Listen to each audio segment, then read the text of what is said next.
Good morning, guys. We are seeing some great conditions to start off. In Battle Lake and heading right along Highway 78 and Highway 108, seeing some heavier bands of rain. Also has some reports of a couple bits of pea-size to dime-size hail as well. Really deep, about 1.5 compacted snow. But the good news is that wind is coming from the south and east, bringing us much warmer air. Going to be rising up these temperatures from the 50s this morning across North Dakota and Minnesota. So we are going to be having some heavier bands moving across along the I-94 corridor from Valley City off toward Fargo-Moorhead, Highway 10. That's been moving off to the north and east. So this is just the first wave of this snow. It's going to be moving in a line pattern across the region from west to east, starting around 5, 6 o'clock toward the Grand Forks Metro and the Fargo-Moorhead area by 8, 9 o'clock. We're seeing something called advection fog. So that happens when moisture is going over a cool surface and then the temperature is cooled, giving us total saturation out there. And with the smoothing and the edging of the ice on the Zamboni, it really is one of the coolest places in town. Is now exerted on the outside of the bag, pushing against his body. Do you feel that pressure, Scott? Yeah. High pressure off to the west of Bismarck and Minot. That is going to be moving off toward the east, giving us beautiful conditions, clear, crisp, very nice sunny skies. Getting hot in Washington today, isn't it? Yeah, and it's getting mild in the Red River Valley. I like it. I like it much better here. Yeah.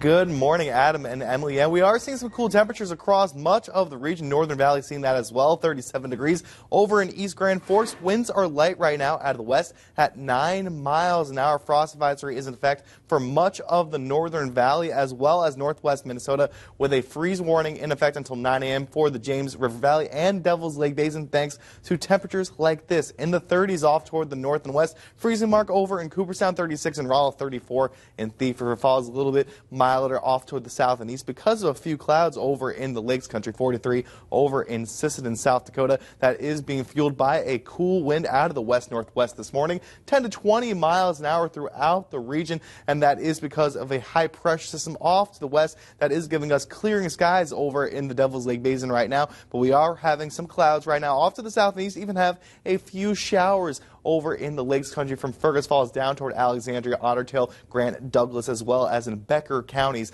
And this is going to be changing as we go throughout the next 24 hours. High pressure right now centered over the Idaho-Montana border. That is going to be shifting off toward the Red River Valley over the next 24 hours, beating out these clouds, giving us nice clear skies as we go into the afternoon and evening. By 9, 10 o'clock, should still see a few clouds over in the southern Red River Valley and in the Lakes Country. But as we head toward lunchtime, clouds are going to be staying mainly to the south of the FM Metro, becoming nice and sunny as we go into the afternoon. A couple of high clouds here or there throughout the afternoon and evening as high pressure is moving on into our region, giving us beautiful conditions come tomorrow and even later today. But today is going to be cooler because of that northwest wind. Upper 40s to low 50s, becoming nice and sunny by the afternoon. Wind is going to be a little breezy at times, especially off to the west of the FM Metro. Out of the northwest, 10 to 25 miles an hour.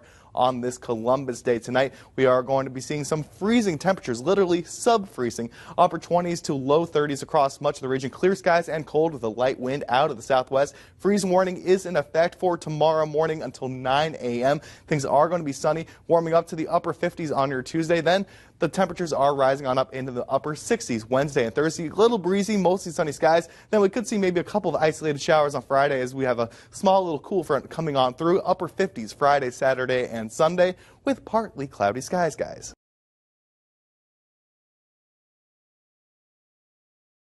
After a wild night of weather throughout much of the state, one Bonham County town got the brunt of the damage. KDLT's Scott Sincoff went to Springfield to check out what happened after the storm. It's devastating. It's breaking my heart. It's really hard. I don't even want to bring our girls over here. Lisa McGee is one of 70 Springfield residents who got displaced from last night's storms, which brought lots of devastation to the southern end of town at around 12:15 a.m. Northwestern Energy says that 170 homes lost power.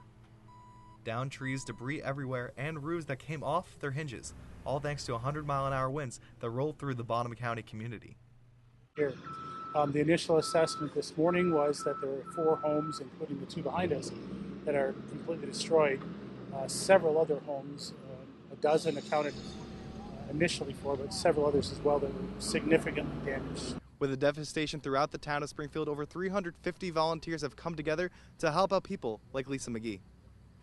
A lot of them just not even asking where should we start, and they just start picking up stuff and saying, do you need anything? And you always have a place to stay if you need a place to stay. And the sense of community that brings together a town in its time of need.